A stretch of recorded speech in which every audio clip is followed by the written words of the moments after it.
Terror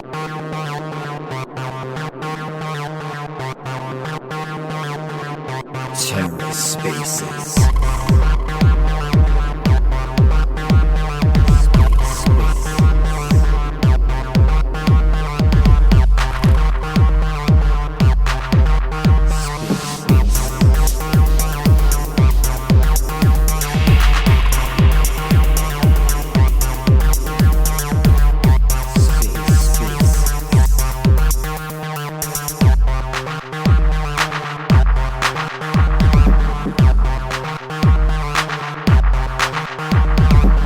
Hello and welcome to The Ether. Today is Wednesday, December 28th, 2022. Today on The Ether, the fourth and final part of RAC FM, number 16. Thank fucking Christ. Let's take a listen. He is here. He is here. But wait a minute. What's Slinks trying to say? Slinks, do you think you've discovered the ROSS or what? Let me repeat. Do you think you have discovered the ROSS or what? Is that what you think you're on to? ROSS? Ross? What are you saying? The Raccoon Operational Secret Services. Is that why you think you're fucking coming up here on a record? No, I'm going to have to delete it. What are you talking about? You think, oh my God, this woman. Someone fucking get a room, will you, with the Red Bull or something? So we can get it on level 1. Honestly, Oh, shit. Get it off the PTSD thing. What is happening right now? What is happening? You're coming in here like, oh, I'm sure raccoons are doing this. Really? No, you coming I into was asking. No, I'm asking Amir. I met this guy named Trendy on the Utes Discord or whatever, and he's doing some cool NFT project, and it hasn't minted yet, but Amir's been rocking the PFP for it for a while, and I wanted to ask him about it. And they have a partnership with Rec Gang, so that's another reason. That's all. Not talking about Utes, I'm talking about whatever he has. Yeah, you were in the spaces when I absolutely destroyed Trendy, no? Because he came in with his... Oh no! He got his open. He put his rack on open sea and came in with his fucking eye. Amanda's laughing because she can remember. He came. How is that possible? And then he started like DMing the devs, and the devs were like, "Oh, this guy's a pleb. Time to fuck off, will you?" What? Dude, he goes. How did they put the rack on the... Excuse me. Yeah, hello, Amanda. Happy holiday. But how did he put the rack on the open sea? Yeah, I'm like, what the fuck are you talking about, dude? He did. Go and ask him. He'll tell you. Okay. He had the verified. He was the only. Trendy is the only person to ever have a verified raccoon, the hexagon PFP thing on Twitter. You know what I'm talking about? Ever. And he did. I said, dude, reach out to like devs, you know, and they just were like, oh, fuck that daft cunt and fuck this shit. They were like, never. Bye. It was live. I've got the recording. It's there to record on Terror Spaces. Okay, whatever. Anyway, I'm asking Amir about WCAA. It appears It's the viral team. It's the viral team that they're launching a collection on ETH, Ethereum 10K PFP collection, and they actually doing it to like expand to ETH and then bring people back to Cosmos and secret network. Yay! You fucking treat. That sounds cool. And that's what he was basically telling me. Also, Robo, he says he owns an exotic pet company, and I asked him if he had sugar gliders, and he said no. And I said, well, Robo had 2, so you better get them. Because who doesn't want a sugar glider? It's Slinks. I'm not going to lie to you, and I'll put it up in here now. I asked the missus the other day, I said, have you got any of those old like videos of the sugar gliders from like back in the day? Because I haven't. And she's like, oh, yeah, I've got 1 or 2. Like, let me look. And she said, like, literally, they are the size of my thumb. And they are like kissing me. I know, I saw the photos. They're so stinking cute. You sent photos. They're somewhere. Oh, the video. Some past spaces. Not video, but definitely Like there's one chilling there's two of them in your hand and they're snuggling each other and you're telling us that they cannot be individualists, like they need each other. And then you started talking and I was dying because I really want one really bad. If anyone wants a sugar glider here, please trust me, I do know this. You cannot just get one. It's not fair. They are like, I mean, it's like taking a human, right, and putting them in solitary confinement. But for a human to be put in those extremities of like a human confinement, it's like awful. Yeah, you can bring them out of the cage, blah blah blah. And you know something I'm going to tell you is this: the one I adopted. So when the woman went back to South Africa for a year that I told everyone about before, I looked after her it was like 11 months or something before they came back, right? Honestly, it didn't want to come out and play. I mean, I got it out a couple of times. Like, I really was so insecure. It didn't even want to come out of the bed area for food. It was like, to see this, like, I was quite like heartbroken given the fact that I'd already like had two that were just like so engaging, like literally jumping from person to person and that, like a couple of meters, like in the house and stuff, like up and down the curtain pole and having such a great time and that. And then I got this girl, you know, she'd already been raised alone. Oh man, it's night and day. I can't give any other story, guys, other than anecdotal evidence. What else have I got? I'm here on a space, I'm a player, blah blah blah. But yes, Slinks, if you can bring up the two of them together, man, they are so amazing, man. Honestly, God, I swear down, you'll not see cute animals in your life. The way they can curl up around their tails and like just curl up in their own body and like, it's fucking insane, man. They like create their own little like bed for themselves, like it's mad, like, and they eat KFC. No one. They are pretty cool. My buddy had a few sugar gliders. He actually had an albino one too. But yeah, you have to get them in pairs or groups, or like they're very social creatures. Like and also they're nocturnal too, so you have to kind of get on that kind of schedule if you want to play. You can't say albino. You can't say that. That's racist. I thought that's how you described them. He's already in my DMs telling me I'm fucking racist for saying it was a white hacker, black hacker. Jesus. Dog's half albino. My dog's half albino. Like when she was born, a puppy Rhea, the one that's had the operation, we thought she was a full albino, but she, like the blue eyes came out, etc., etc. What's wrong with albino?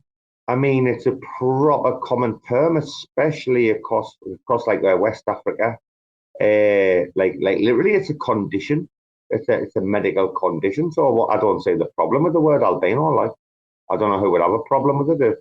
If I'm not allowed to say that word anymore in our society, then I don't want to be part of our society. It's a word I've grew up. The word I've grew up. I grew up saying albino as well.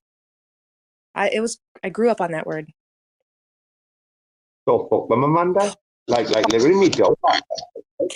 My dog is not right, guys.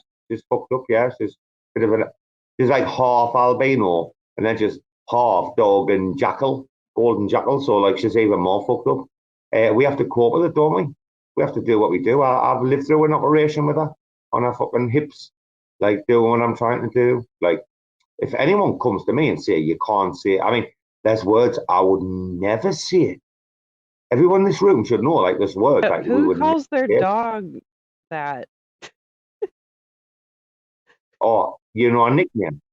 Well, her nickname, the sharp hair I had, her nickname, well, her name, not a nickname, was Muan, which is the sweet pig, right? So, like, Moo is like pig. Wan is sweet, right? Sweet pig, because it was like it's quite similar to the word fat. So in Thai, because I was calling her fat, right? This is how we named her, the adopted dog. In Thai, Uan, right? Uan is fat, whereas Muan, with like just an M in the front, means sweet pig. So like when she was running up the street, we didn't have a name for her. When we just got on, she was like proper fat and didn't know what she was doing. Like I was like, ooh, my. Like I was like, fat. And my wife was like, you can't say that in the street. You can't shout that. And then my wife came up with the idea of like Muan. But then my albino puppy came along after a while with her brother, the twins, and she's red, like a red dog. We all of them. If you see me dogs, the photos, they're all like black and white and grey. Except this one, she's red. This is that half albino one, no? And she's called Moodang. Her nickname is Moodang. So Dang is red, and Moo is pig. So like her name, like she's like the red pig. I don't know if that makes sense to anybody listening, but like we just love at the bits. Like I don't know. It's one of them things. Moodang, it's a nickname. It's not even a proper name, you know. Proper name's Rhea, like that she gets called, like just a nickname. Anyone else have a nickname? You must have a nickname for your dog, no? Can't be the only one that has nicknames for the dog. Like all of our dogs have got several nicknames. No one? You want to hear something interesting I just saw? Kraken just undelegated $8 million of Atom. It's gonna be fun. Oh yeah, I saw. Maybe they're gonna put it into a liquid staking protocol. Okay, dream on. That's my optimistic prediction. Yeah, that was Joe's hopium. Have you guys been looking? Cephii showed me the website, Smart Stake, right? And how they have all those dashboards about undelegation. I cannot find, and I don't know if this is something that is there, where it shows over time delegate or undelegations over time. They only show 1 day, 7 day, and like all days, which is meaning, of the period of undelegation. So if something takes 28 days, it's the fault. Oh, look at Steffi's here. Maybe he can help me. Can you get him up here? Yeah, there's a couple of sites, right? There's a couple of sites where you can find out exactly what's happening. Yeah, I love the fact that Rama caught that loop bullet, especially after he was telling us, like, he was literally like, oh, that's it, the funds are gone, everything's clean. And then, like, 2 days later, he's like, oh, fucking hell, I missed this. Like, they've still got like 60K due, not to dump. Hello, Cephii, son. Hello, mate. Hey, just hopped back on. Just got out of work. You guys had a question or something?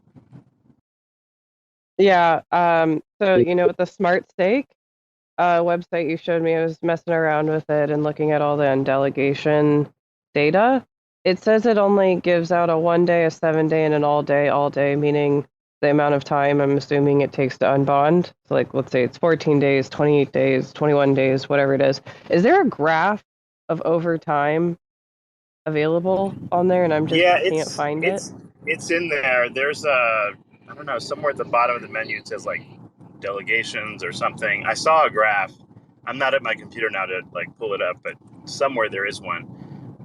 And there's like a bar graph, like where the time period when there's the most pending undelegations, like, it shows you a graph for that week or whatever that shows a really high spike.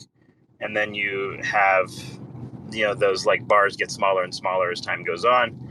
I think the bars were like the tallest in representing the most undelegations when the market was really, really hot and people were selling. At this point, it seems quite minimal on the whole. Now, this doesn't necessarily represent all selling pressure or, everything, obviously. You can have, shorts on various exchanges. You can have like validators selling, some of their, some of the money that they get. So like, it's not a like total picture, but if you think about it from the angle of like, well, I'm not sure. I think Atom, it's like what, 60% delegated, I think, of the market cap. So it does represent a substantial 62%. 62, yeah. So it's a substantial portion of like possible sell pressure if you have a lot of undelegations at once. So it doesn't look like that's the case at this point. So it's a very relatively low amount of. Cephii, sorry, when you are talking about like things like shorts and stuff, right? You are specifically like talking about Atom.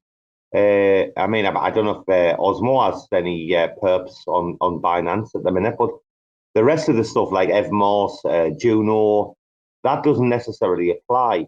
Like seeing these charts, which we have been for months. I mean, the best Evmos like player was just like watching those charts, like what was going to unstake when. Like we've had Rama, seen that group chat. Yeah, I don't think there are many places you can. I would think there's very little places you can short most things except for Atom. If it's available, like on a KuCoin or a Binance or something like that, Bybit and some of these type of exchanges where shorts are available, people can do that. But it's actually good news in a sense that, like, simultaneously, Atom is one of the only things you can short in the Cosmos, and simultaneously, it has retained more of its value from the 2000 bottom than most of crypto at this stage. Like, it's retained more of its value than almost anything. So if you look, like, a good metric to look at is take any coin and look at its 2020 COVID dump. I meant 2020, by the way, not 2000. Sorry. Look at the 2020 COVID dump and look at the price of any crypto today compared to the very, very bottom of that like dump, which was like the capitulation, liquidation, sort of deep wick when Bitcoin dropped to like 4K. And compare most crypto that's been around that long and compare it to what it's worth now. And you'll notice that, like, I think Atom's worth still like what, $9 plus. And that's basically a 9x from the bottom still, which basically is better performance than like Bitcoin or a variety of other things. So anyway, it's a good way to tell where we are. Cephii, bro, you know what? It's only in regards to what like Slinky was talking about, Slinks, sorry, about the charts in regards to the unbonding. And it might, like, there might be people in the room, you know, that like don't really pay attention to this sort of stuff.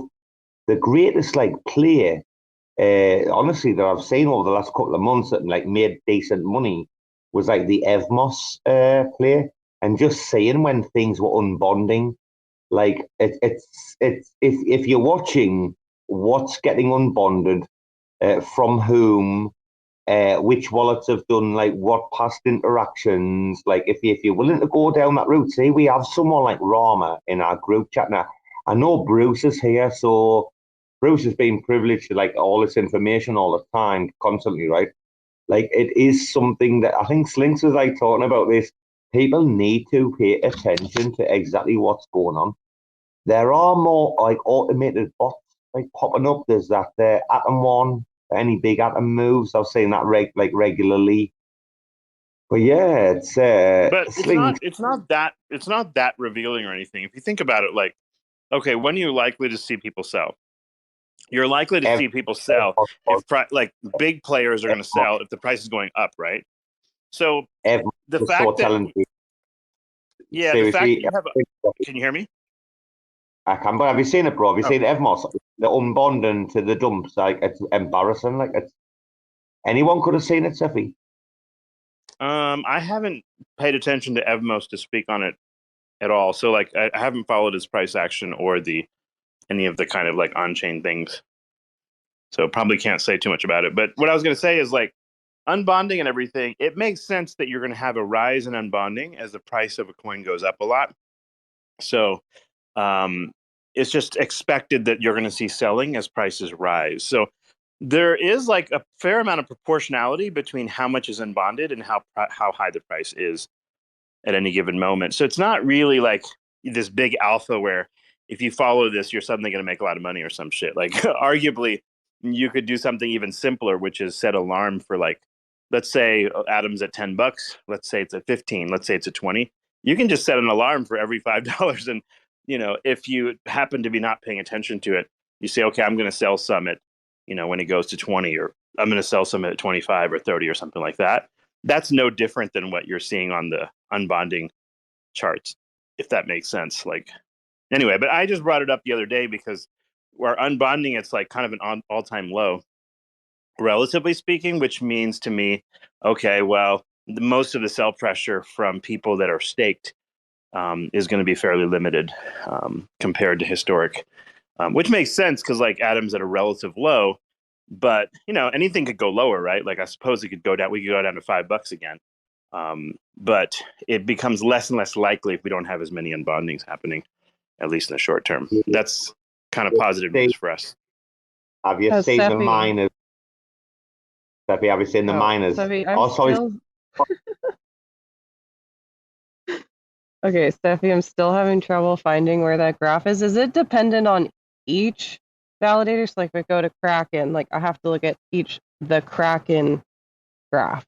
It's not like a holistic view of delegations and delegations. Give me a sec. I'm at a spot where I can look, so give me just a moment. I'll check. Okay, thanks.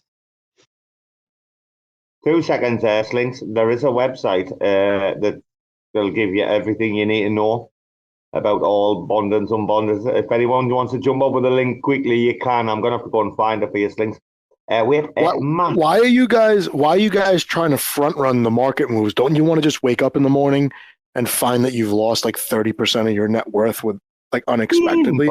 Isn't that how crypto works? I remember one time I went fishing, and when I got I like to just like turn my phone off for like 2 hours and turn it back on. I'm like, I lost $25,000 while I was fishing. That sucks. I feel like it's more fun that way.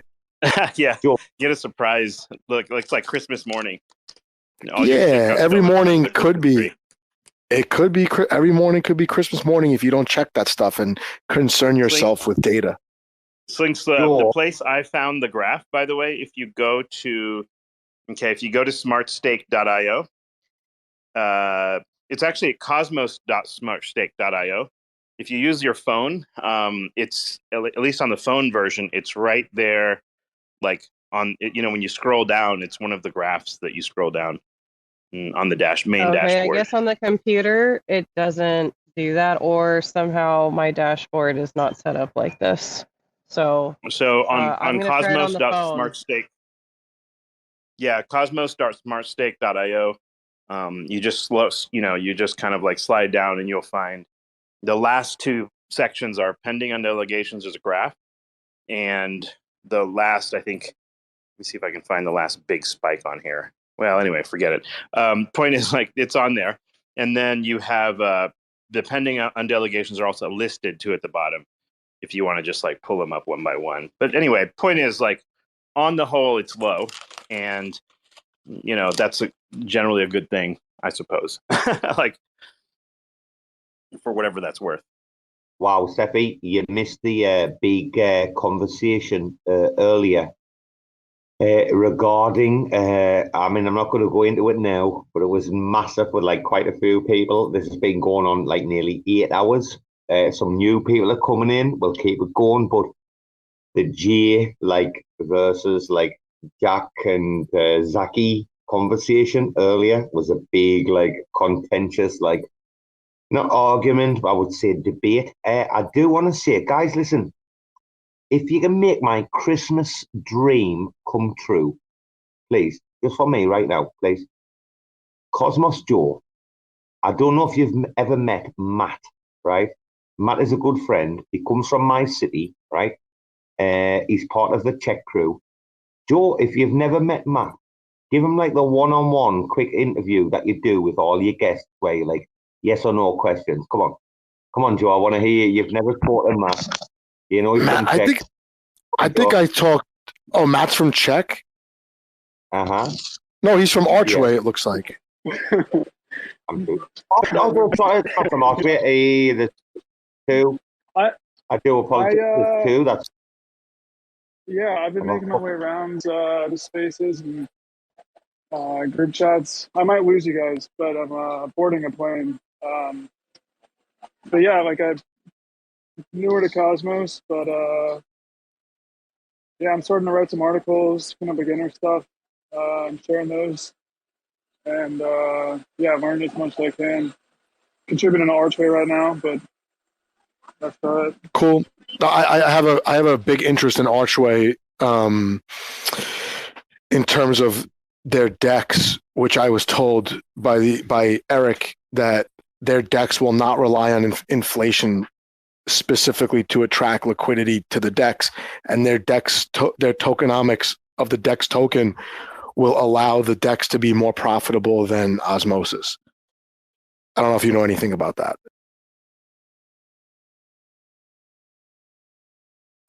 Every time I ask questions about DEX tokens, people leave the spaces, so I don't blame you if you leave. Give me a second. I'm trying to put my bag above the seats so I can sit down. Oh, no problem. I know that wasn't a yes or no question. I just saw that you're from Archway, and I probably should just continue the conversation with Eric. But Joe, if he doesn't come back though, Joe, I'd drop a stinker. You know why? Because Matt, there's also Matt from fucking Czech, and these dudes keep changing their PFPs. Like literally, if I click in Matt, I'll see his banner and I'll know who it is. Like he comes in with your woman from Archway. The two of them have been coming in regularly, like regular listeners. I talked to them. They're nice. Dude, right, you not met? I'm back. Oh, hello. Yeah, I don't know if you can hear me, but on that question on the deck stuff, yeah, I really don't have a good feel for an answer there. There's so many. So we waited for no reason for you to check your bag, I guess. Jeez. Yeah, no, I was thinking about it. I was like, okay, let's see if I can make something up real quick. That's funny. I'm just kidding. Yeah, Eric's pretty knowledgeable on that stuff. I don't have as much experience working on he has experience working on Dexes. They have their own Dex product that they're going to launch on Archway actually. So he's very close to how that stuff works. And yeah, I'm just here for the vibes.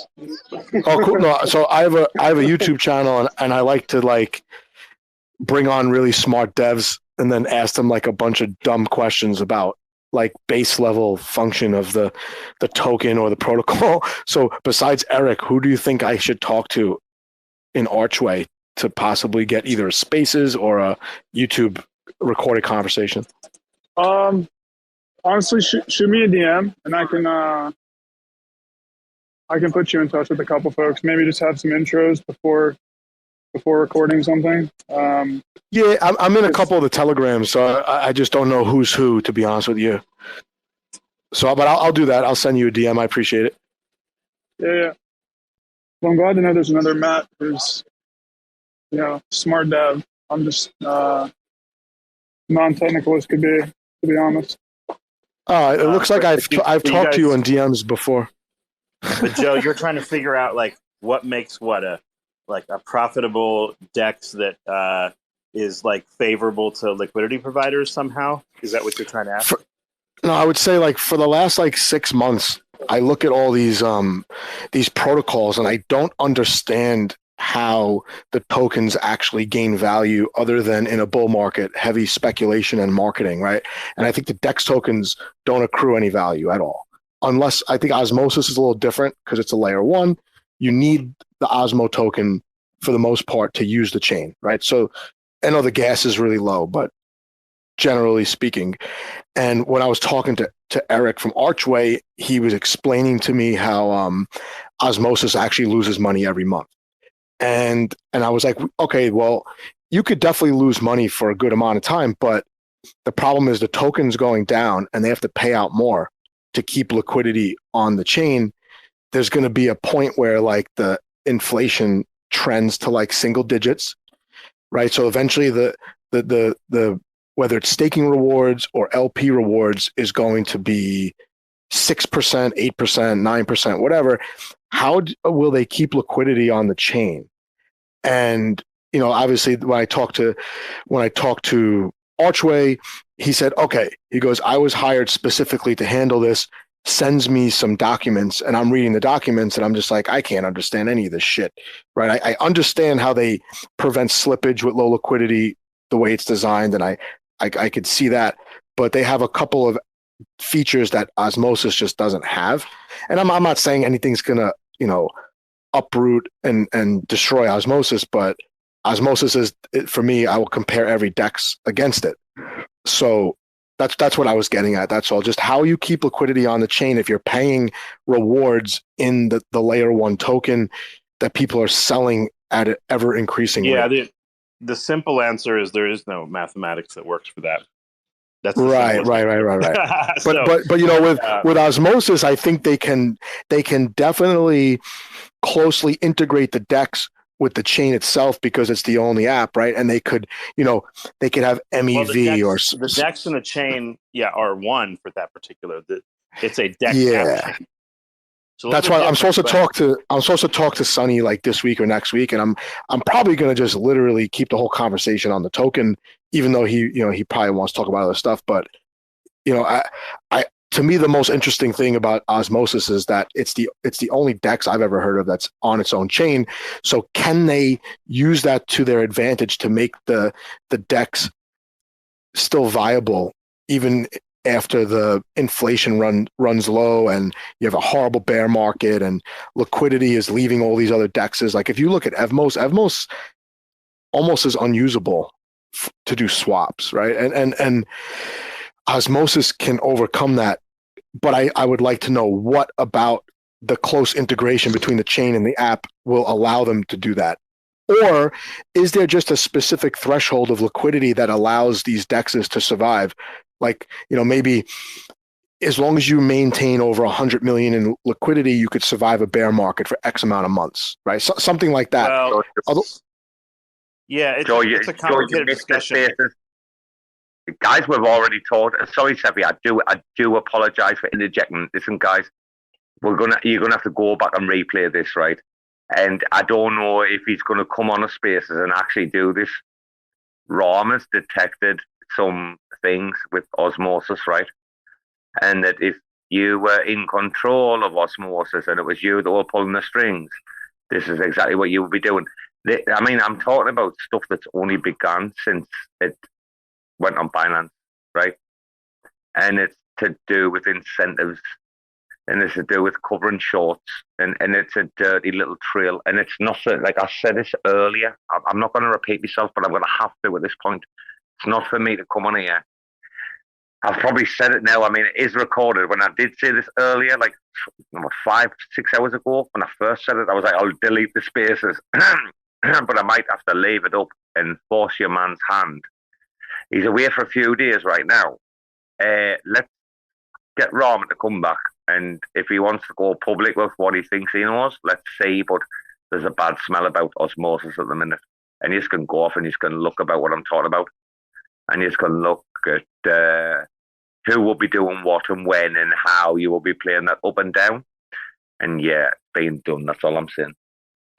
I'm not casting aspersions. I've seen the data. Osmosis is dirty. Like, apologies for anyone in the room that doesn't want to believe that. But wait, what does that mean? Like, what are you talking about? Dude, they're messed around. Well, it looks like. I haven't seen solid proof. I've just seen kind of like substantial proof that, like, well, we're going to find out, aren't we, soon? Because Rain Man's going to wake up, or he's going to get a DM from this, like, Spaces, like what's Robo talking about? Like, and this is how it works. I have to put crumbs out. Let's see if your man's going to come in with evidence, because it looks like there's some manipulation going on, Cephii, over with Osmosis in regards to the amount of inflation and how they're trying to, like, look after the token price. I don't know, Joe, what research have you done? Because I don't go that deep into like the moves that the actual team is making with their own tokens or anything like that. I look at it. I look at like a sea of DEX tokens that go to zero, right? And once the liquidity gets, I don't know what the number is, but once the liquidity gets to a certain low number, it might as well be zero. And then from there, you can't do anything to incentivize liquidity because your token has lost like 90 whatever percent, unless you need to have like some kind of I don't even know, like fundraising. Okay. Is or Sunny you have to currently?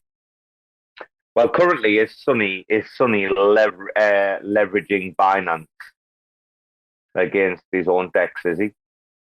I mean, that's probably the question. Don't even tell me that. All right, well, you just ruined my day. But are you saying you guys talked about this? You guys talked about this earlier on the spaces. I got to go back and listen. Is what you're saying? Guys, wait, I'm on it. He's Jake. If we can change the subject, let's bring Jake in, because wow, we've been on 8.5 hours. I mean, I'm up for an all-nighter. I'm sitting with a hoodie, just so like Jake, if you can or can't, like, come in and speak, dude. I see you in your hoodie. You're on that fucking picture that's on the tablet, right? You've gone down in raccoon folklore, right? Of the 35-hour spaces. Dude, I'm outside. It's 4:30 in the morning. I've got a hoodie on myself. I'm blessed. I can only wear a hoodie. Easy. Jake, I only get to wear a hoodie for like 3 weeks of the year. Do you realize that? Dude, I'm in my hoodie now. It's fucking so cool. Like, hello, Jake. Yo, what's up? What are you fools talking about? We're in the sauce now. Scandals. We're elbow deep in a bunch of scandals right now. Oh, fuck yeah. That's great. That sounds awesome. And nothing. We haven't said anything about Juno, actually. So Juno is not the topic of the scandal discussion for once, which is awesome. God damn it. Juno's all about like, he's just gonna run. We need more FUD. Like, we need to be the center of attention at all times. We're the only chain that has scandals. That's so funny. There's no FUD anymore. I said this tonight. Once Loop dumped the last of that, I think they've got like 60k Juno in the wallet or whatever left. The one that Rama found today by surprise or something. Once these dumped it, hey, if we go sub $1, Jake, so fuck. Like, I've been big in Juno up tonight so fucking much, because I've just seen so much like bullish like shit about, like, you can't build permissionless shit on permissioned networks. But you can build, if you want to, you can build permission shit on permissionless networks. Let's fucking go, Jake. Source DAO, I'm all in, me. You've got the power of the raccoons behind Juno now. We're all in. Hell yeah. I mean, I'm stoked. I'm excited for the new year. Like, the great reset has happened. It's a new era. I don't know. But yeah, what are the scandals? I want to hear all the scandals. Well, before getting into scandals and things, do you have what you would consider like a perfect DEX tokenomic? Like, if you were to create like a endlessly sustainable DEX somehow that would include like benefits to the LP providers, benefits to the people that produce the DEX, and benefits to the users of the DEX. Like, in your head, like, have you seen anything that resembles that utopia yet? No, because I think all DEX tokenomics are like optimized for the bull market, like, and they just fundamentally like don't work. I think the only thing that I would find appealing for this is vertical integration. Like, I think a DEX by itself is like very limited. All the tokenomics around like incentivize liquidity and stuff, like, they're all like super flawed. I've not seen like, you know, I've been in crypto for a while. I see stuff that really works well during the bull market, but like, it's not the kind of like long-term sustainable stuff. I really think that if I had to like spitball, I would say vertical integration. So like, you know, like, and I think that this is kind of like the direction that Osmosis is going. And I've been talking with the Wind team. They're also like thinking like kind of similar things of like wrapping together lending, like all these other like DeFi products together that take advantage of the liquidity that's in the DEX. And then, yeah, sort of like, I think that's the only way you can actually build like real sustainable yield that's not like short term. Yeah, there's also the problem of protocols themselves, right? Like, so let's say you have a project, you have a coin, and you want that coin to be listed on a DEX, who provides the other side of that coin? Is it the protocol that provides it? Is there some systematic way to incentivize, those LPs for people buying those coins? Like you said, in a bull market, it works out. And when it's not a bull market, it's like protocol and liquidity of some kind is sort of like the only way to go. Someone's got to pay for that liquidity, essentially. And like you're basically bootstrapping adoption with that kind of money. And that, again, works if you expect your money to, you have an ROI that where you're making money because you're bootstrapping adoption. But who wants to bootstrap adoption with their own money just for the sake of doing it? That's where it gets tough. And I think there's not really a clean solution. I don't think there's a clean solution for this. But one of the things that is interesting to me that I really hope we start exploring more next year is kind of DAO to DAO deals. For example, if Juno and Osmo really want really deep liquidity in that pair, why not work together as a community and make a deal? They provide that. That's what was happening. We provide the Juno half. That's exactly what was happening on Terra with Apollo DAO. And it's already happened. It's already happened on IBC. Jake, sorry, Cephii. Jake, stop me if I'm wrong. Was it Osmosis and Stars that did that DAO to DAO? Can you remember that? Yeah, it wasn't permanent liquidity. So that was for the liquidity bootstrapping pool. And so the way that worked is the Osmosis community basically gave us a loan of Osmo for the liquidity bootstrapping event. I guess what I'm talking about here is something that's a little bit more long term, where we'd have and maybe we could even have a smart contract that manages this, but the Osmo community and the Juno community would both pass proposals to agree to for example, provide X amount of liquidity for 1 year using community funds. And then everyone kind of benefits from really deep liquidity between those two pairs. I think these DAO to DAO deals, because especially now, it's just not super profitable or sustainable to provide that amount of liquidity, especially when there's staking rewards and all this other stuff. I don't know. I guess that gets to another thing though, Cephii, is I really love the idea of super fluid staking in Osmosis, where we can kind of reuse some of these some of the liquidity inside the pools for other kind of use cases. But I think that's kind of more along the lines of vertical integration, integrating things like liquid staking protocols into DEXs as well. It's more about combining all these things into more complex financial products. But yeah, it's almost you have to, right? Because otherwise the opportunity cost is, let's say you have the opportunity of staking versus providing liquidity as an end user.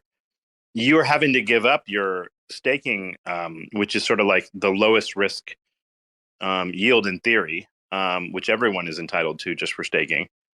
And you lose that to provide liquidity in a lot of situations. So without having some kind of liquid stake solution or something like that, where you can still take advantage of that, you don't really have a lot of incentive to provide liquidity. And what is your reasoning? It would be because you'd make money on the transaction fees or something, maybe. But again, that works in a bull market when the transaction fees are really high. It doesn't so much in a bear market. Also, there's another mathematical problem with AMMs, and that is so if you think about it, a LP position against, say, for example, a stablecoin, it's sort of a bearish position ultimately. So the thing is, at the bottom of the market, when the chance of your token going up is higher than going down further, you really don't have any incentive to provide liquidity there, in a sense. And at the top of the market, you don't exactly have a reason to, because of impermanent loss situations. So it's it's only mid-market where it has some mathematical rationality to it. And at that point, it's well, I don't know. How do you know when you're in mid-market? That's the other thing. So strategically, I found it to be very difficult to decide when to use LP positions, if at all, as an end user. And I think that's an interesting problem. Where's Joe? So, we're going to bring Joe in, Cephii. He's got his hand up where he's been. I think he's going to respond to your point exactly, Joe.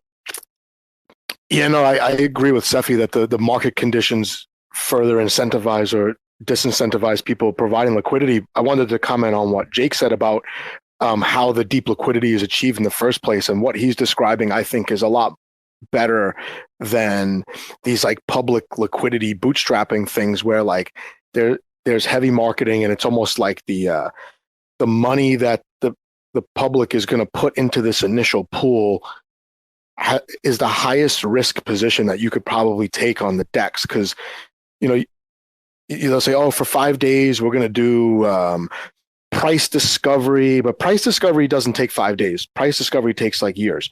And I've seen these done with like heavy marketing, and people think it's like, people almost are deceived into putting their money into these pools as if it's like an ICO from 2017, but these just go down.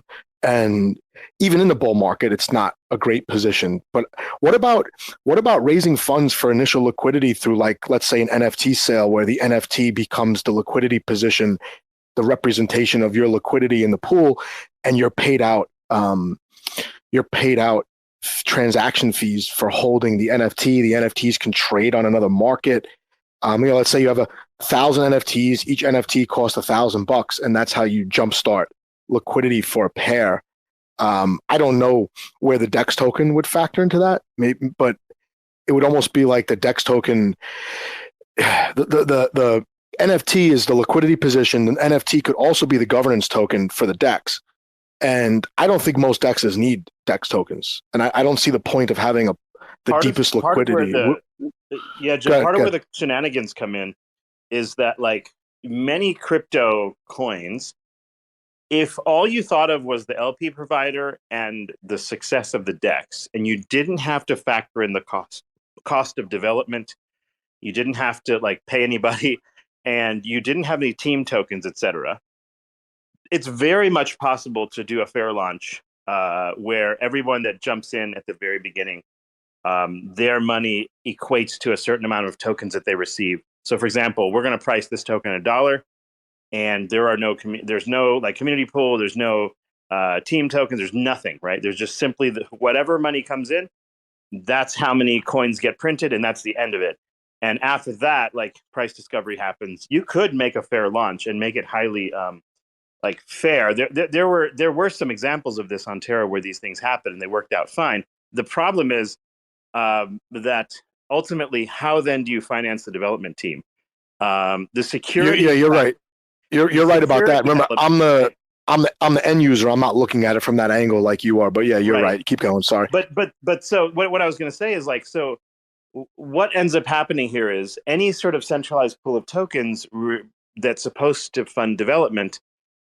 Essentially, this is why most cryptos are securities, right? Like, once you securitize the token and you use the token for things like development and other things, then obviously there's going to be sell pressure down the line, and you're always going to have someone arguing, wait a minute, like, the price that this thing is trading at now is lower than the price that I paid for this. I don't feel like a venture capitalist, right?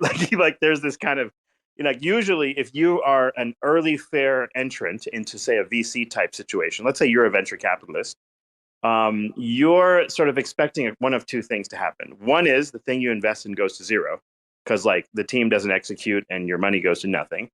Or B, you're the primary beneficiary if the price of the token goes up, right? There's not a lot of in between there, and that's just the nature of that investment. Whereas when you kind of have these like quasi-security things, what happens is a lot of times the original development team and others have the original benefit, like, to dump on everybody else.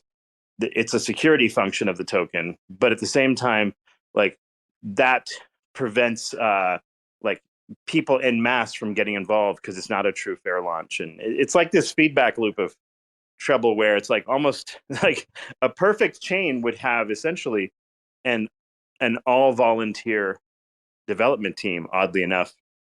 And if you did that, you probably could get to a true community chain status. But the problem is, how do you get people to commit their lives to building something where they don't have like the strong upside, right? So if you're a developer and you're building a DEX or a protocol or anything else, it's like you could be doing anything with your life and your time. If you don't have a significant ownership stake in what you're building, like Why would you spend your life building that unless you were just an absolute ideologue, which is possible, by the way. Like if you look at Cosmos, there is a bit of that. Like, but at the same time, you notice that like when you have that kind of system, you wind up with lots of politics, and the reason you do is because like there's no absolute vision except like so the people's in the beginning they don't show their politics, they just want the thing to survive, and later people like when Atom, for example, you have like all sorts of partisan politics in between that emerges later, and that's sort of a normal side effect of those kind of organic growth systems as well. Yeah, the whole thing is very weird. I don't know that there's a right answer to all this. Well, I think of like three things. One, the DEX has to be profitable out of the gate to pay those fees. Otherwise, I don't see a good way to do it. The second thing is if you have a DEX token. Ears does a good discussion about this. Xerox Ears, like he works on Say Network and he worked on some DEXs and things.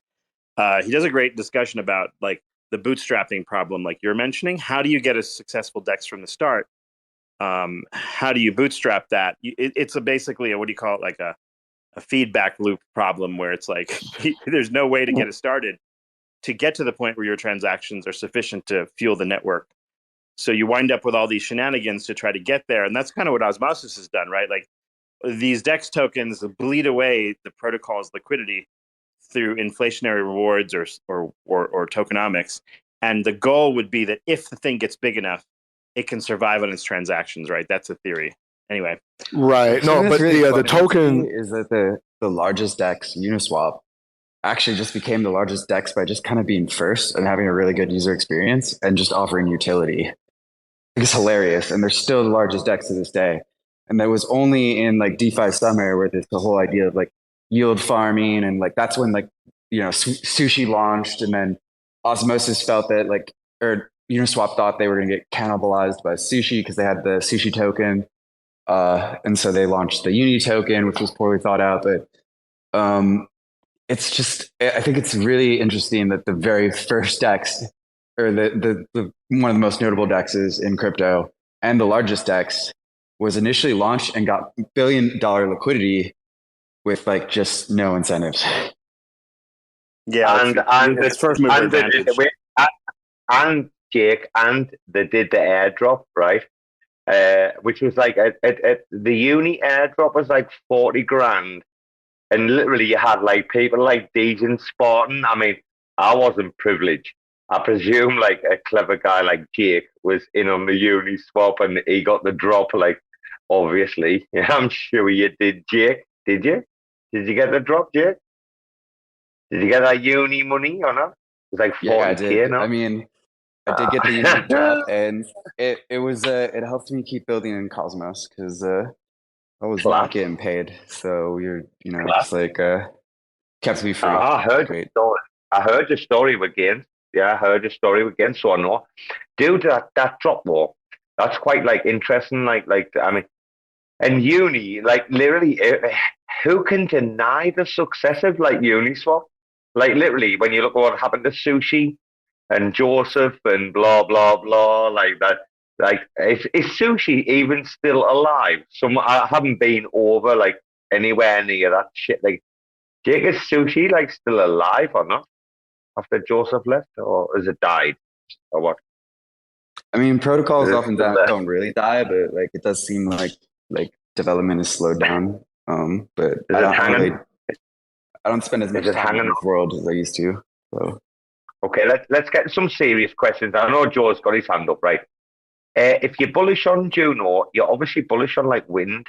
Like literally, Jake, I kind of got that feeling from the interview like the other week.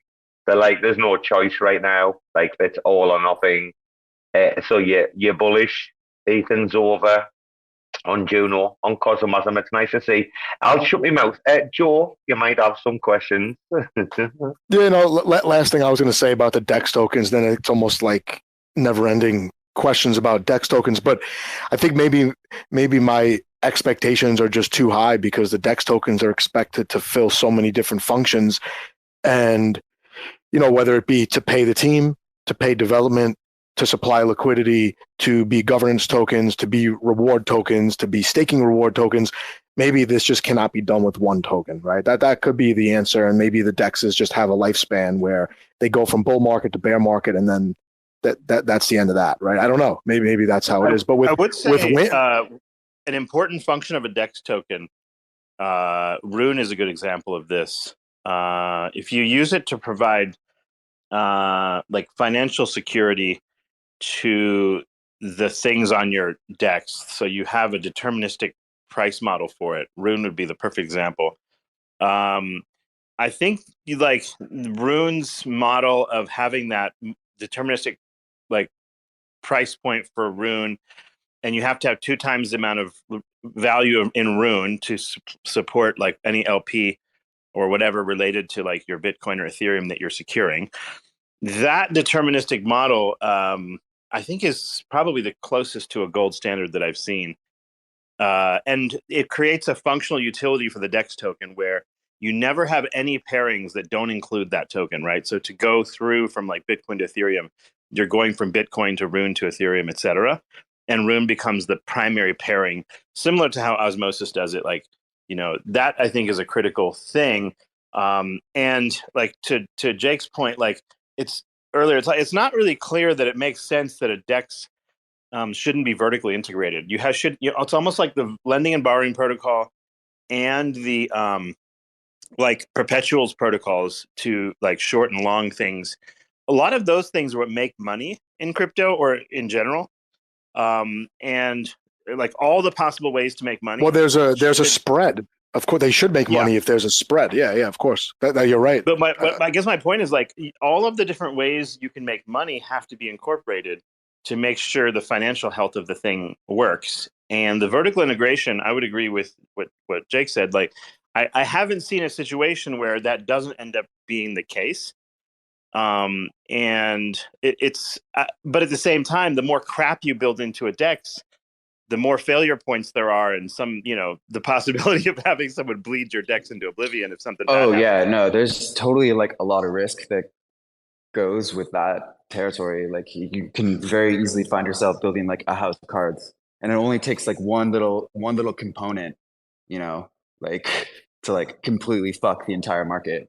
And so I think a lot of teams like again like have this kind of vision, speaking about like just like Wind and Osmosis, because I know those teams really well, and I'm super bullish on Osmo as well for this part, because I just think they're going to be one of the better teams to like also kind of deliver this like full suite of DeFi protocols that kind of like all build on top of essentially like liquidity in the DEX.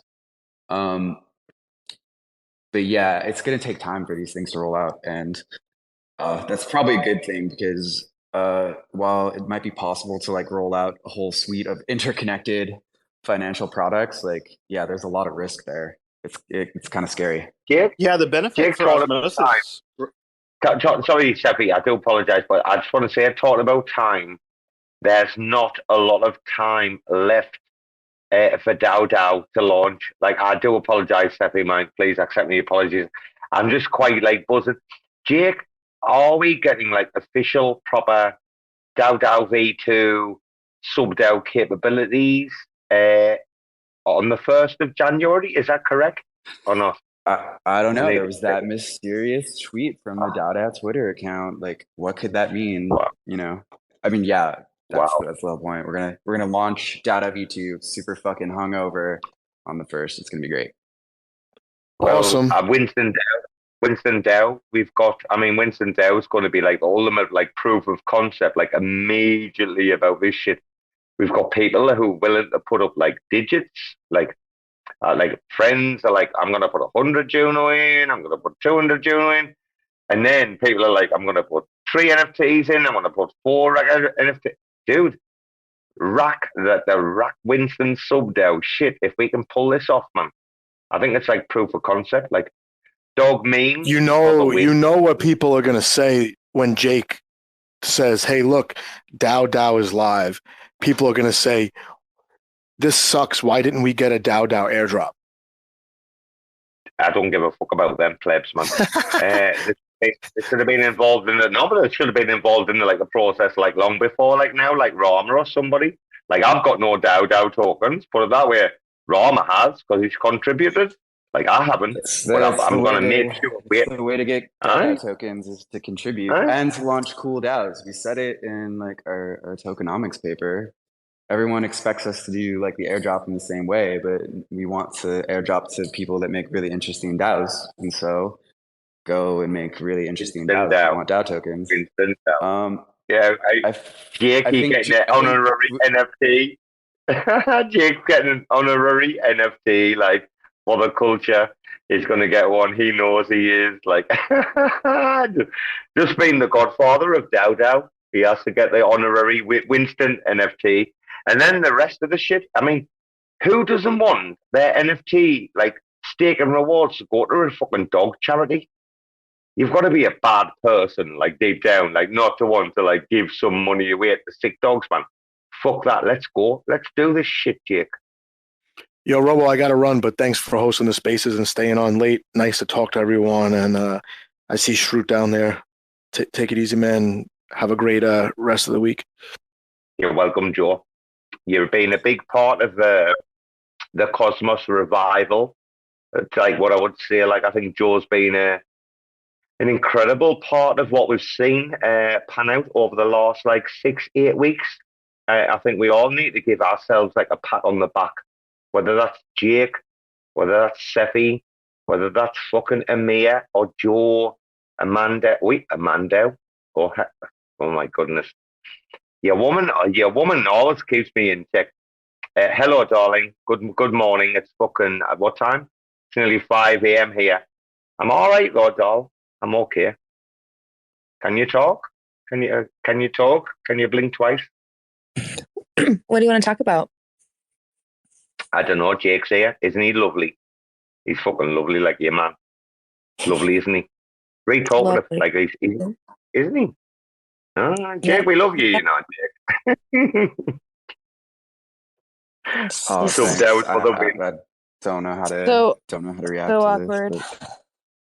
We had subbed out. We read Jake's best comment of fucking 2022. He's like, subbed out for the win. Oh my God. I was like, I can't imagine the smell in some people's houses right now. Jake, you're our bastion of freedom, you motherfucker. Never mind. I shouldn't be talking to guests like, if Gaines was here, Gaines would be like, Robo, shut up. Like, oh, Rama, can you imagine? Where are they? These people who were supposed to control me? Seriously, or Jake? Gaines is sick. Oh, yes, he's really bad. But seriously, Jake, you know, there are not many voices of reason. You are one of the very, very few. And out of the very, very few, you're one of the very few we actually fucking trust. So yeah, dude, anyway, that's how we feel about you. No accolades or anything, or no fucking fanboy shit. But you know what I mean, dude.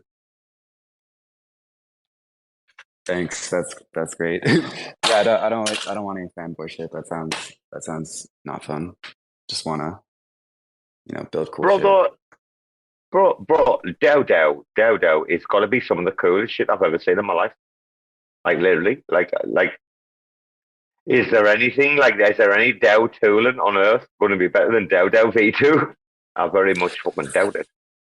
Yeah, I think not. And yeah, people are like, oh, Juno doesn't have any like applications. Like, nope, not true. We've got like fucking flagship application. And it's just gonna get better. Like, I don't know. Yeah, and Jake, you know something? I mean, I'm gonna end this space as like within about the next like half an hour or 20 minutes or whatever. But I will say that the creation of sub-DAOs or the sub-DAO system, which will facilitate the core one transition, is like by far like literally it's like literally if you're a pleb and you don't understand what's going on in the game and you don't understand like the long game, right, or the long play, yeah, I pity you, because the creation of what you're seeing now is the next evolution of Juno. And if I am right, and Jake, I actually let's say, guys, if I'm talking shit, right, Jake, this is what I said earlier on a Spaces Live. On this one, it's recorded, so I'm not going, right. I said earlier, you can't create another Juno. That's what I said, right? I said, this group of devs that came together at this particular time, under these circumstances, with these resources, like literally, you can't go and create another Juno. You're not going to find a public permissionless network like Juno. Stop me if I'm wrong, though, Jake, right? I very much doubt you'd be able to, anyone can do a Juno again, right? Yeah, no, I think it is pretty special, like even for all its flaws.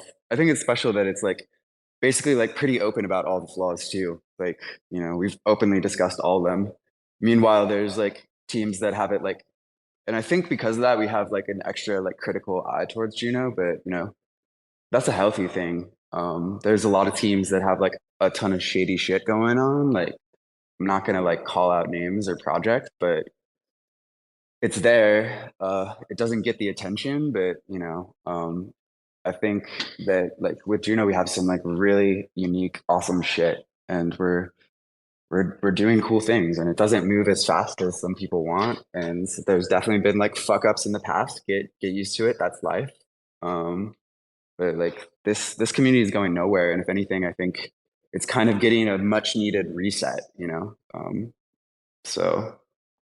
I'm super stoked. I don't think you can copy Juno, but we can also copy, you know, other good ideas when we see them. So, and we're just gonna keep, you know, we're gonna keep building awesome shit. Like I'm so excited for mesh security next year. Like, working with the Osmosis team, I've already had a couple calls with them. Like, you know, it's gonna be a big deal.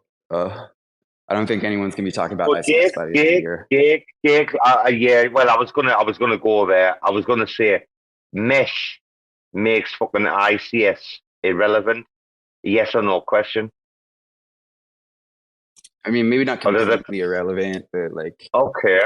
Does it complement, or does mesh like completely like outweigh like any ICS, like, you know, advantages? I think it probably complements it, because you know, you could use ICS and mesh, like, but yeah, I'd say it probably complements it, but I think it's just going to be end up being a lot more exciting, and we're going to see a bunch of different mesh protocols. Doesn't mesh have like financial like advantages as well? Like, okay, for ICS, do they have to like invest in new equipment and stuff? And mesh, is it like a lot easier for people like validators to integrate mesh? Yeah, so one of the shitty things about ICS is that every time there's a new ICS chain, the validators also have to run that chain. So that means if you want to validate Atom after 10 chains, in order to enter the active set, you're going to have to like fully spin up on like 10 different chains in order to, you know, to validate. And I think that naturally means that there's going to be a limit to how many ICS chains there will be. Like, I don't think there's going to be more than 10. I think after every ICS chain, the validators are going to get super critical of like, hey, you know, we don't really want to like run infrastructure for this random chain. And that kind of like, you know, kind of brings us back to like sort of square one. And so I have serious doubts about ICS ability to like scale to like hundreds of chains. Like, you know, I just don't think practically it's going to happen because of the logistics. The fact that validators have to run every chain that is an official ICS Atom chain. I think that like scales to like at most like 10. Now it can be 10 important chains, like, you know, and I think that there's like other great things about like the Atom token and community, but like, I just think that ultimately like mesh security will be something that's like much bigger than Cosmos. It will truly be an interchain phenomenon. Because another great thing about mesh security is that you can use like other assets besides just Atom. So like, what's the market cap of Ethereum? Like, because I'm already talking with teams that are gonna like bring like Ethereum via like an L2 to IBC. And that's like a fuck ton of market cap to secure the interchain. Not to mention like the market cap of Osmosis and Juno and Say and like all the other, you know, chains that are going to join and be part of the mesh. And Atom can be part of the mesh as well. So like, I think it's just about creating the most economic security possible for the interchain for Cosmos. And I think Mesh will be. I'm pretty excited about Mesh. And then from the user's perspective, whether you're a validator, no extra work required for validators. They don't have to do anything. That's great. Like no extra work for validators. If you're a user, you get to like cross delegate. Like you can have your Juno, you can stake it on Juno, and you can cross stake it on Osmo and earn some like Osmo tokens. You can cross stake it hopefully on Stargaze and earn some Stars token. You can cross stake on Terra if they decide to join the mesh. And, like we create this like really awesome like interconnected like mesh of value. And it's going to be like really sick. Your voice is like fucking liquid gold. I mean, I don't know anyone else like listen to this spaces. If you are listening like live or even on the recording, you're blessed, man. Your man's voice is like, it's like liquid fucking gold, right? I heard you, Jake, just very quickly, I heard you briefly mention like Say Network. I was talking to some validators the other day on a conversation, and they were talking about like the storage like problem. Say Network has obviously got like a very, very small block time, less than like half a second block time they're aiming for or something, and I'm aware of what they're doing. Dude, validators are expressing concern about Say Network and their like they were like, fucking hell, the hard drives were going to be like burning out here, are going to be ridiculous. Like, do you know about anything about that, Jake? I mean, I don't want to press you, dude. If you do or you don't, I don't know. But I heard something about storage to do with Say. Like, it might be a problem for normal validators. Yeah, I don't really have a comment on that, to be honest. I don't really. We are looking at speeding up the block times in Juno, though, and we're trying to figure out like basically only like making blocks if there's like a transaction, for example. So like no block progresses unless there's like a transaction. That's a great way to like save space. I'm sure the Save protocol team will also be looking at like similar ways to like solve problems. Like, and they're still pre-launched, so I haven't looked into specifics there. Has that been done before, Jake? Sorry, Jake, has that been done before? Where like literally you don't produce a block unless there's a transaction? Is that because I do know there's some Tendermint settings for this. It's blocks, right? Yeah, and this is something that we've been talking with Reese, who's leading software development at Juno, and Notional, and Strangelove, and I think we have a really good solid plan. It's not going to make the next Juno release, but we're hoping for the very next release after that. It does require a lot of testing, so that's fun. But we're hoping to get block times. You could always go faster, but then there's like trade-offs. So like if you make the blocks really fast, it's impossible for validators to have 100% uptime. Like they'll inevitably like miss some blocks. Which it can be fine as long as you communicate that to people. I think we're probably going to shoot for like 2 to 3 seconds for a block time in the next Juno release. That's not this upcoming one, but yeah. Fucking raccoons would love that, wouldn't they? I mean, if we can stop that double transaction, which I know you've been helping with in mind, Jake, we really do appreciate like your input. Like, thank you so much for the time you've like given to raccoons to try to help solve the problem. But dude, man, even if you half like the block time and we didn't get that like double transaction, that 3 second dopamine hit with Raccoon Casino, dude, I'll go and sell. I'll sell that shit on the street corners. I'd push that shit all day long because we are. Wait, I do apologize. A woman's come in. I'm always going to respect the women. Kid, you put your hand up, darling. Yes, I did, because I've been trying to read out the room because it's ever changing, figuring out Jake. I'm guessing that was your name. Sorry, I'm not trying to be rude. You're talking about mesh networking, like a topology, or are you talking about protocol that you guys are currently building for an additional layer? We're losing you. Yeah. Sorry, kid. I think we're losing you. I think I heard that. The question was like just a bit more about like what mesh security is or what mesh is. Yeah. So mesh security, you can think of this as an interchain protocol. So it's a protocol that's run across multiple different chains. For example, I got that. I already know what mesh is. I was just checking if that's the current project, because the question on top of that was, all right, you talk about a mesh protocol as additional layer, not actually a level 1 for the blockchain.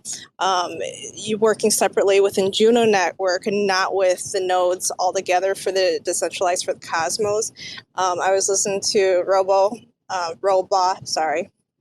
on the issues with the validators previously and the memory that can cause. And so basically the layer with the mesh network is a temporary packet holding before it interacts with the blockage chain, and the time frame for it, without reducing or giving up security, reducing the time frame for transactions is at 2 to 3 seconds currently. I don't get what the question is. I got completely lost their mind. By the way, okay. We'll follow up. We'll figure it out. Block times on most Cosmos chains right now are currently about 6 seconds. On like Osmosis and Stargaze and Cosmos Hub, it's about 6-second block times. It's kind of like the standard. People are working to run faster block times. That doesn't really matter for mesh security because it's designed as like an asynchronous protocol. So you could submit evidence of bad behavior an hour later, and it would still, have the affected result and like slash the malicious validator. So it's designed so that like block times don't really matter. If that's what you were asking, but if not, no, that's not what I was asking. I'm trying to basically cut to the chase and ask the questions, get the information I need to come up with a conclusion before I make my question. But asynchronous off of the mesh network, that would be the topology of the network made per the nodes. But as more chains come in for the IBC protocol, for them to work together, that would be an issue with the validators for trying to input sidecar coding for updates. And that also includes when it ends up having permanent packet loss for the messages that are being received and sent through. So I'm wondering how that would work with the parallel chains, which is the block graveyard chain. I don't know what the block graveyard chain is, and wow. But I'm not. Did anyone understand? Am I? For every information that is stored on the blockchain, and for every transaction that's sent through and not validated, and it goes somewhere. That message is stored forever on an additional blockchain. No, if it's not validated, it doesn't really I guess there's no blockchain that like support, like if a tree falls in the forest and no one hears it, like no one heard it. And if it doesn't get recorded on the ledger, it does not exist. I think a really good thing for you to like read would be like there's actually some like really good like blog posts and like the like documentation on the IBC website for how inter-blockchain communication works and how these packets are like sent from like one chain to another. And I think that like reading through that might help answer like some of these questions. I have read through it, but the algorithm to it doesn't make sense. So I'm going to have to actually read into the mesh network protocol and figure out how that interacts and works with the IBC, which is layer 2. Mesh is only something that, mesh is only something that's already just being like produced, coded, or about to be implemented now. It has like a mesh effectively has like nothing to do with the like original like IBC protocol of how this like entire system like talks to each other. So you're talking about the topology. But you keep using the same words, Kit. Like literally, darling. I'm not going to be funny. Like I think, like literally. I think this is great. I think I love these conversations. I love I can't tell if you're trolling, but if you are, it's great. And yeah, I know. It's too often. The same rabbit. Like it gets to a point. Like too often, there's like a lot of techno babble going on, and it's buzzwords. It's hard to.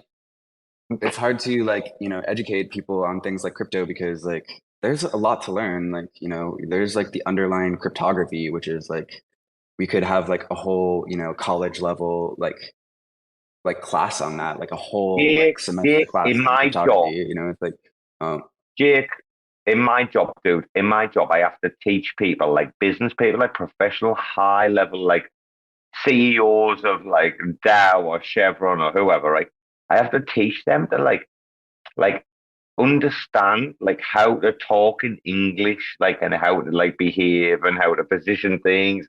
It's a really like weird thing. Like you need to know what the fuck you're talking about. Like seriously, and you need to be concise, precise, and like if you don't, then you need to be in the learning class. And that's fine. Like with all of us have been in the learning class, It's great to exist around there. But, if you're gonna come in and have real conversations, then like, at least know what you are talking about. Anyway, fuck, dude, Jake, this space has been going on for like over 9 hours. Wait a minute. I gotta peace out. I just joined because I was walking home and it's time to like get back to work. But I will say, since the topic is coming up, that we are going to be publishing like a massive like architecture document in Q1 for mesh security. And I think that'll be a really great thing for people that have like deep questions about how exactly it works or handles like such and such edge case to read through, and hopefully it'll answer all your burning questions. And maybe we can do a spaces just on that topic at some point. But I don't want to know. I don't want to know about that. I don't want to know about that, Jake. I want to know. Did you have a nice Christmas? Did you have a nice little celebration, son? That's all I want to know. I had a great celebration, and I wasn't on Twitter for like 3 days. It was wonderful. Great. Well, leave Twitter for another fucking 3 days, will you? Because we all should do this shit. I mean, after today, I'm probably gone. But dude, it's New Year. What have you got planned? Have you got a rave? I bet you got a right rave planned for New Year. I know, fucking Jake. This motherfucker's gonna rave all year. No, I'm gonna ship that out V2 on January 1st, and it's gonna be great. And then maybe there'll be a rave after that. But I gotta get back to it. So it was great fucking chatting with all you racks out there and all you non-rack. Party DAO. Yeah, party DAO. Hey, DAO Rod and Validators next year. Let's fucking go. All right. I'll see y'all. Oh, I love you. Peace. Happy holiday, Jake. Take care, son. Isn't he lovely? I'm gonna go, guys. Like literally, that was a beautiful conversation with Jake. I mean, he's such a fucking lovely soul. Like literally, I could talk to him all day long. Same as AmanDAO, same as Mia. All he is like 5. I mean, fucking dude, there's 5:15 here. I've fed the dogs. I've walked the dogs. He's all leaving. Look, I can see everybody like just leaving immediately. And never mind. Anyway, Mia, it's quite nice talking to you guys. Nice talking to you again, Robo. Yeah, man. You know, Mia, we go deep. We go long, we go deep. You and I, we people don't realize, people like me and Chris and Bruce, right, that we roll. We're in Chatter Spaces still here. We roll people. We've rolled for months now. We've been here at the worst of the bear market, and we're still like trying to host like fucking like 9-hour spaces. All right. Anyway, good luck to you all.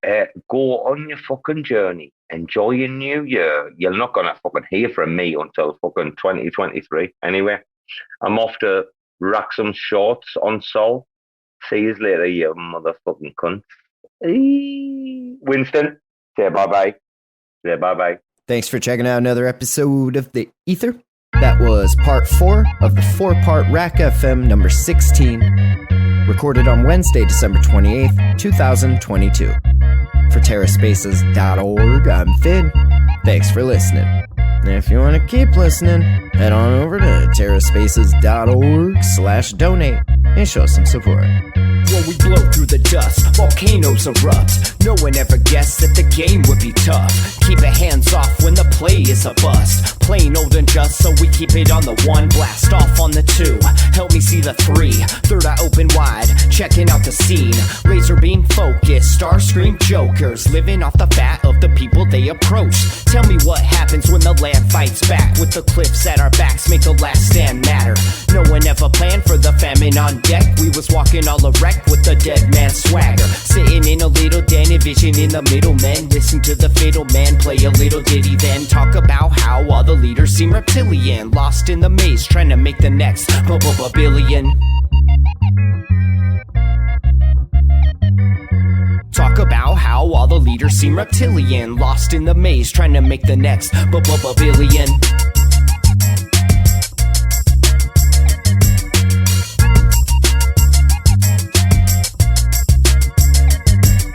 Sitting in a little den, vision in the middle, men. Listen to the fiddle man play a little ditty, then talk about how all the leaders seem reptilian. Lost in the maze, trying to make the next No one gave a shit till the drugs all dried up. Everybody died from a bad batch of Lysol. But it didn't matter, we was all hyped up. When the pedal hit the metal, he just didn't have the right skill. Watched in the daytime till the night curfew. Rats in a cage till they make time to murk you. Got a little job that falls under my purview. We gotta get this mob away from the bird's view. Gotta find cover, wipe off the bird poop right off the work while you try on the worst juice. Blinded by perps who try to reverse truth. Slide like Fox News, just trying to lie to you. Eating up the slop like a bunch of hungry vagrants. I can't wait for the day they lock us up in stasis. Mock up a basement, could call me resilient. Waiting for the internet to make me a billion.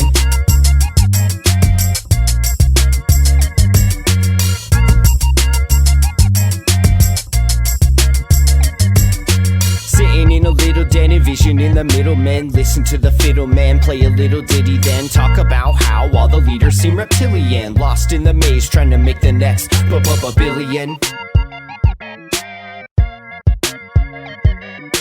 Talk about how all the leaders seem reptilian. Lost in the maze, trying to make the next billion.